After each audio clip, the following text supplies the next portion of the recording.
Hello friends. उम्मीद करता हूँ आप सभी अच्छे होंगे, स्वस्थ होंगे। आज हम बहुत ही महत्वपूर्ण मुद्दे के बारे में बात करेंगे और वह है कि आज रात मध्य पूर्व में सबसे बड़ा हमला होने वाला है। क्या सच में ईरान ने ऐसा हथियार इस्तेमाल शुरू कर दिया है जिससे अमेरिका और इजराइल की पूरी रणनीति हिल गई है? और क्या वजह है कि इजराइल में अचानक इमरजेंसी जैसे हालात बन गए हैं? और सबसे बड़ा सवाल, क्या रूस अब खुलकर इस युद्ध में उतरने वाला है? क्योंकि जो रिपोर्ट सामने आ रही है वो बता रही है कि यह सिर्फ एक युद्ध नहीं है, यह पूरी दुनिया की शक्ति संतुलन बदल सकता है। और इस वीडियो में मैं आज आपको बताऊंगा अमेरिका इजराइल युद्ध की असली लागत, ईरान की नई रणनीति, खाड़ी देशों में अचानक फैली घबराहट और वह वजह जिसकी वजह से आज रात बड़ा हमला होने की आशंका बताई जा रही है। लेकिन सबसे चौंकाने वाली बात आपको वीडियो के अंत में पता चलेगी जब मैं आपको बताऊंगा अमेरिका को इस युद्ध में सबसे बड़ा खतरा आखिर क्यों लगने लगा है। सबसे पहले यह समझिए, यह सिर्फ मिसाइलों तक सीमित रहने वाला युद्ध नहीं है, यह अरबों डॉलर की आग है। अमेरिका मीडिया रिपोर्ट्स के अनुसार अमेरिका और इजराइल द्वारा ईरान के खिलाफ चल रहे युद्ध की लागत हर दिन लगभग 1 अरब डॉलर तक पहुंच गई है। और कुछ अनुमान तो यह भी कह रहे हैं कि यह खर्च 2 अरब डॉलर प्रतिदिन तक जा सकता है। पेंटागन के अधिकारियों के अनुसार सिर्फ पहले सप्ताह में ही लगभग 6 अरब डॉलर खर्च हो चुके हैं। और सोचिए, यह युद्ध अभी शुरुआत में ही है, लेकिन असली झटका यहां है। थिंक टैंक CSIS की रिपोर्ट के अनुसार सिर्फ पहले 100 घंटों में ही 3.7 अरब डॉलर खर्च हुए और इन 100 घंटों में 2000 से ज्यादा हथियारों का इस्तेमाल किया गया। और इन हथियारों में सबसे महंगा है इंटरसेप्टर मिसाइल। एक इंटरसेप्टर मिसाइल की कीमत लगभग 2 मिलियन डॉलर तक हो सकती है। मतलब अगर ईरान एक साथ दर्जनों मिसाइलें भेजता है तो उन्हें रोकने के लिए अमेरिका और इजराइल को करोड़ों डॉलर खर्च करने पड़ते हैं।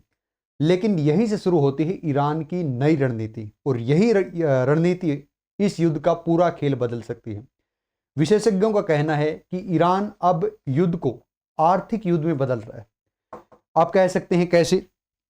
ये देखिए, जो ये मिसाइल है, इसको जो ईरान ड्रोन भेज रहा है उसको इंटरसेप्ट करने के लिए जो अमेरिका तकनीक अपना रहा है, उसकी तुलना में जो ड्रोन है वो बहुत सस्ते हैं और जो इंटरसेप्टर है वो बहुत महंगा है। इसलिए अमेरिका को ज़्यादा लागत वहन करनी पड़ रही है। ये आप वीडियो देख लीजिए, ये अपलोड अभी तक लोड नहीं हुई है शायद, कोई नहीं, चलिए। अब ईरान सस्ती ड्रोन और मिसाइलें भेज रहा है, लेकिन उन्हें रोकने के लिए अमेरिका और इजराइल को बहुत महंगे इंटरसेप्टर इस्तेमाल करने पड़ रहे हैं। मतलब ईरान कम पैसे खर्च कर रहा है और अमेरिका और इजराइल ज़्यादा। और इसी वजह से पेंटागन अब सस्ते इंटरसेप्टर और नई तकनीक पर विचार कर रहा है। जैसे ड्रोन विरोधी सिस्टम सोच रहा है, लेजर आधारित हथियारों के बारे में सोच रहा है और कम लागत वाली मिसाइलों के बारे में सोच रहे हैं। लेकिन इन तकनीकों को तैयार होने में समय लगेगा। और ट्रंप के पास सब कुछ है, एप्स्टीन की फाइल है, लेकिन समय नहीं है। इसलिए ट्रंप के कंधे झुके हुए हैं, मुंह लटका हुआ है और पूरी दुनिया में उन्हें आलोचना का सामना करना पड़ रहा है। अब युद्ध का खर्च जो लगातार बढ़ता रहेगा, अब इस युद्ध का असर अमेरिका की जो राजनीति है उसमें भी दिखने लगा है। अमेरिकी विपक्षी जो नेता हैं हकीम जेफरीज, उन्होंने आरोप लगाया है कि सरकार अरबों डॉलर युद्ध पर खर्च कर रही है, लेकिन स्वास्थ्य हो गया, महंगाई हो गया, घर हो गया, इस जैसे घरेलू मुद्दों पर खर्च नहीं कर रही है। इसी कारण राष्ट्रपति जो डोनाल्ड ट्रंप हैं उनकी लोकप्रियता में भी गिरावट देखी जा रही है। मीडिया रिपोर्ट्स में उनके विरोध सामने आ रहे हैं और जनता के बीच युद्ध को लेकर समर्थन कम होता जा रहा है। इसी बीच कांग्रेस सदस्य जो वहां के हैं, ब्रेडन बोयल, ने कांग्रेसन बजट ऑफिस से युद्ध की वास्तविक लागत का विश्लेषण करने को कहा, जिसमें जांच होगी कि कितना सैन्य खर्च हुआ, कितनी लॉजिस्टिक लागत आई, कितनी विदेशी सहायता मिली और युद्ध का आर्थिक प्रभाव क्या रहा। लेकिन युद्ध का असली खतरा अभी सामने आना बाकी है, क्योंकि यह संघर्ष अब सिर्फ अमेरिका और ईरान के बीच नहीं रहा है। इस युद्ध ने पूरे मध्य पूर्व की राजनीति को हिला दिया है। इसकी चपेट भारत तक आ गई है। भारत में गैस की किल्लत आप देख रहे हैं। पूरे मध्य पूर्व की राजनीति इसलिए हिल गई है क्योंकि खाड़ी देशों की अर्थव्यवस्था मुख्यतः दो चीजों पर निर्भर है, तेल और गैस निर्यात, विदेशी निवेश और श्रमिक। लेकिन युद्ध बढ़ने से इन देशों को कई बड़े खतरे दिखाई दे रहे हैं। सबसे बड़ा खतरा है होर्मुज जल डमरूमध्य यानी होर्मुज संधि का। अगर यह मार्ग बंद हो जाता है तो दुनिया की तेल आपूर्ति का बड़ा हिस्सा रुक सकता है। रिपोर्ट्स के अनुसार युद्ध के दौरान कतर हो गया, सऊदी अरब हो गया, यूएई हो गया, बहरीन हो गया, इन पर भी मिसाइलों और ड्रोन से हमले हुए हैं। और सबसे चौंकाने वाली बात, कतर में एलएनजी उत्पादन तक रुक गया है, जिससे वैश्विक ऊर्जा बाजार में घबराहट फैल गई है।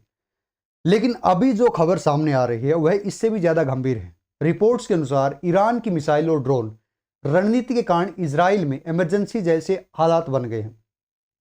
लगातार हमलों की आशंका के कारण एयर डिफेंस सिस्टम अलर्ट पर है, सैन्य ठिकाने सक्रिय हैं, नागरिकों को चेतावनी दी जा रही है। और विशेषज्ञों का कहना है अगर युद्ध लंबा चला तो अमेरिका को सबसे बड़ी समस्या पैसे की नहीं बल्कि हथियारों की कमी की होगी। क्योंकि मैंने आपको पहले ही बता दिया है, ईरान का पैसा जा रहा 2 रुपये, वहीं अमेरिका का पैसा जा रहा 20 रुपये। तो सबसे पहले कंगाल कौन होने वाला, आप ये अनुमान लगा सकते हैं।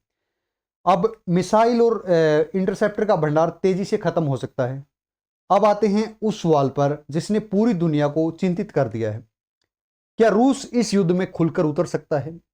विश्लेषकों का मानना है अगर यह युद्ध लंबा चला तो रूस और चीन इस स्थिति का फायदा उठाने की कोशिश कर सकती हैं, क्योंकि अमेरिका ने यूक्रेन को बैकस्फोट दिया था रूस के खिलाफ और रूस उसका खामियाजा आज तक भुगत रहा है। अमेरिका ने यूक्रेन को जो है रूस के खिलाफ उकसाया। अमेरिका ने अफगानिस्तान में रूस के साथ पहले ही हम जानते हैं क्या घटना की है। अब मध्य पूर्व में रूस के पास ये ऑप्शन है कि वह अमेरिका को सबक सिखा सकता है, अमेरिका को बैकफुट पर ला सकता है, और इसलिए वह इस स्थिति का फायदा उठाने की कोशिश कर सकता है। वहीं अगर हम चीन की बात करें तो चीन देखता है कि उसका फायदा कितना होगा, उसका मुनाफा कितना होगा, वह कितनी बड़ी आर्थिक पावर बन सकता है। और यह जो मध्य पूर्व में देखें रिसोर्सेज का भंडार है, वह इस स्थिति का फायदा अपने फायदे के लिए उठा सकता है। अगर ऐसा हुआ तो यह संघर्ष क्षेत्रीय युद्ध से बढ़कर वैश्विक संकट बन सकता है। अब सबसे बड़ा सवाल, क्या आज रात सबसे बड़ा हमला होने वाला है? विशेषज्ञों का मानना है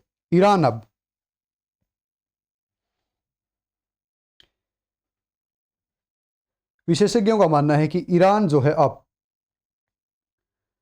अचानक बड़े पैमानों पर मिसाइलें और ड्रोन हमले की रणनीति अपना सकता है। क्यों अपना सकता है? क्योंकि ईरान में बहुत बर्बरता हुई है, आपको पता है। ये देखिए, जो ड्रोन इंस्ट्रक्टर की बात कर रहा था मैं, ये ड्रोन गिराई जा रही हैं, मिसाइलें गिराई जा रही हैं। ऑफिशियल वीडियो अल जजीरा को इसका क्रेडिट देता हूं मैं। अब रणनीति क्यों अपना सकता है हमले की? ताकि इजराइल की रक्षा प्रणाली पर दबाव बढ़े, अमेरिका की लागत और बढ़े और युद्ध का संतुलन बदल जाए। अगर ऐसा हुआ तो यह युद्ध पूरे मध्य पूर्व का नक्शा बदल सकता है और दुनिया को एक नए भूराजनीतिक युग में धकेल सकता है। अब सबसे बड़ा सवाल आपसे, क्या आपको लगता है ईरान सच में युद्ध का खेल बदल रहा है, या फिर अमेरिका और इजराइल अभी भी इस युद्ध में भारी पड़ेंगे? नीचे कमेंट में जरूर बताइए। और अगर आप चाहते हैं कि मैं आपको ईरान के उस गुप्त हथियार के बारे में बताऊं जिससे अमेरिका सबसे ज्यादा डरता है या डर रहा है, तो वीडियो को लाइक करें और चैनल को सब्सक्राइब जरूर करें, क्योंकि अगले वीडियो में मैं आपको वो सभी चीज़ें बताने वाला हूँ और साथ में मैं आपको ईरान की सबसे खतरनाक सैन्य रणनीति भी बताने वाला हूँ। तो मिलते हैं फिर अगली वीडियो में, तो तक बने रहिए, जुड़े रहिए। जय हिंद, जय भारत।